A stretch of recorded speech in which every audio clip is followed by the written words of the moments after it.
Hello guys, इस video में हम बात करेंगे महक परी के बारे में। माय गॉड, वो डाक कवर का सीन थोड़ा चल रहा है ना, उसकी वजह से बाइकों में भी कुछ अजीब तरह के साइलेंसर लगा रखे हैं, पर उसमें कुछ कर सकते नहीं।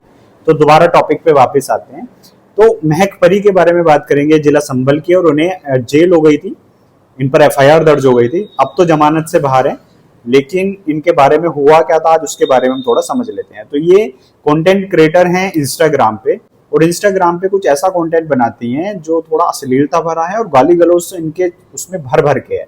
अब आप कहेंगे कि इसमें नया क्या है, ऐसे तो बहुत ऐसे कंटेंट क्रिएटर हैं जो भर भर के गालियां दे रहे हैं। इवन कैरी मिनाटी भी भर भर के गालियां दे रहा है। तो इन पे हुआ क्या कि डिस्ट्रिक्ट संभल के जो एसएसपी हैं उन्होंने इन पे एक्शन ले लिया और इन पर मुकदमा दर्ज कर दिया। आईटी एक्ट का 67 और बीएनएस का 292 का बी, इन दो धाराओं में इन पर मुकदमा दर्ज कर दिया इनकी पूरी टीम पर, जिसकी वजह से इनको जेल भी रहना पड़ा और इनको बाहर फिर जमानत से आई है।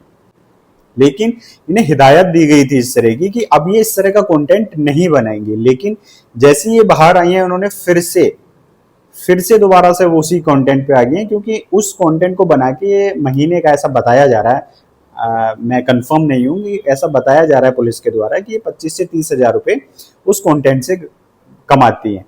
तो इन दो धाराओं के बारे में बात करें तो 67 आईटी एक्ट बोलता है कि अगर आप इलेक्ट्रॉनिक माध्यम से कुछ अश्लीलता या गाली गलौज भरा कंटेंट अगर प्रकाशित करते हैं तो आपको पनिशमेंट हो सकती है, जो मैक्सिमम 3 साल या फाइन भी आपको हो सकता है। और अगर हम 292 का बात करें, 292 बी के बारे में जो बीएनएस में है, अब पहले 294 आईपीसी में जाता था, लेकिन अब उसमें क्या है कि अगर आप पब्लिक प्लेस में कुछ भी ऐसी गाली गलौज अपशब्द भरे वीडियोस बनाते हो तो भी आपको पनिशमेंट मिलती है। तो इन दो धाराओं में पुलिस ने अभियोग दर्ज किया था।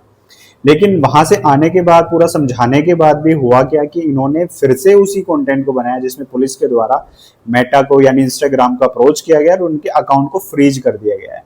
तो अब बात उस पर आ गई है कि जो भी आप कंटेंट क्रिएट कर रहे हो वो बहुत सावधानी से करें, उसमें अपने शब्दों का, अपनी जो फ्रीडम ऑफ स्पीच आपको दिया गया है उसका बहुत सही से इस्तेमाल करें, ताकि आपको इस तरह की दिक्कतें महसूस ना करनी पड़े। और रही बाकी कंटेंट क्रिएटर की बात, तो क्राइम होता बहुत जगह है, कुछ जगह आवाज उड़ जाती है और कुछ जगह जो ऐसा चल रहा है ऐसा चल रहा है। तो होप इस वीडियो से आपको कुछ सीखने और समझने को मिला होगा। मिलते हैं किसी दूसरी वीडियो में। Till then bye. और अगर आपका कोई सवाल है तो हमें इंस्टाग्राम पे आप भेज सकते हैं। Till then bye bye.